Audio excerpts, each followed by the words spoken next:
विदेश मामलों के विशेषज्ञ विजित अय्यर मित्रा ने अमेरिका में चल रहे अडानी मामले को लेकर यूएस डिपार्टमेंट ऑफ जस्टिस पर सवाल खड़े किए और उन्होंने जो बाइडेन द्वारा अपने बेटे को माफ करने पर भी व्यवस्थाओं पर सवाल उठाए।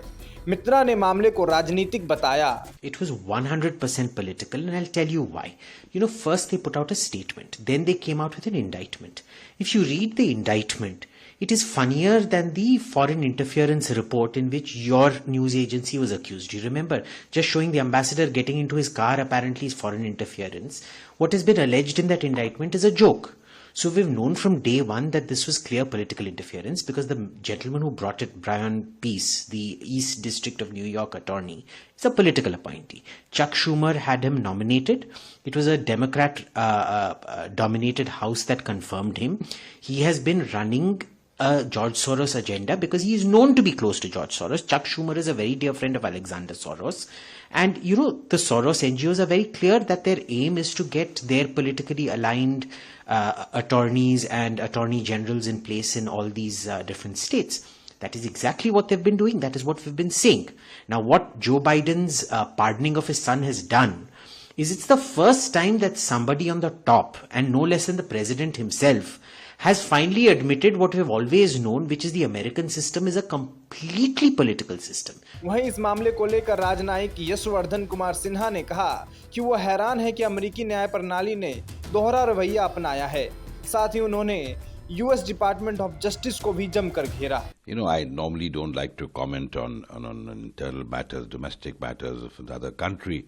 However, I must say that I was a bit surprised to read his statement in which he pardoned his son, having in the past actually said that he would not exercise this right of pardon for his son.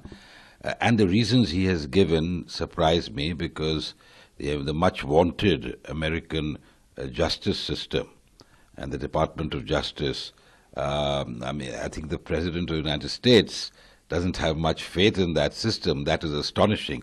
That it's a delicious irony that the same Department of Justice has indicted captains of industry in India, of a very big group, accusing them of not bribing, but of planning to bribe state governments in India. And as it happens, those state governments mentioned are governments which were ruled by the opposition at that point of time. However, that's not the issue. The main issue here is that I think we should not follow double standards.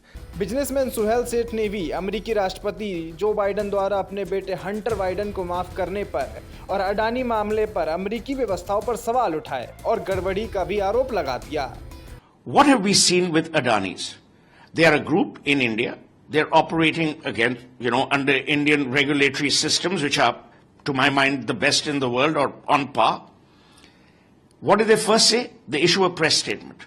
Oh, that one particular Mr. Adani, another particular Mr. Adani have been named. Then they issue a statement, no, their names are not there. It is clearly a politicization, and to my mind, it's a politicization because of the success that Indians and Indian businesses have achieved. This is a play of political purpose. It is not a play of justice. It's not a play of equality. Amartya Sen, very famously in a book called The Idea of Justice, says, and he says it brilliantly, he says, ultimately, justice is about fairness. If the American president thinks it's unfair for his son, how can it be fair on any Indian company, be it Adani, be it anyone? Several Indians individually have been indicted in the United States.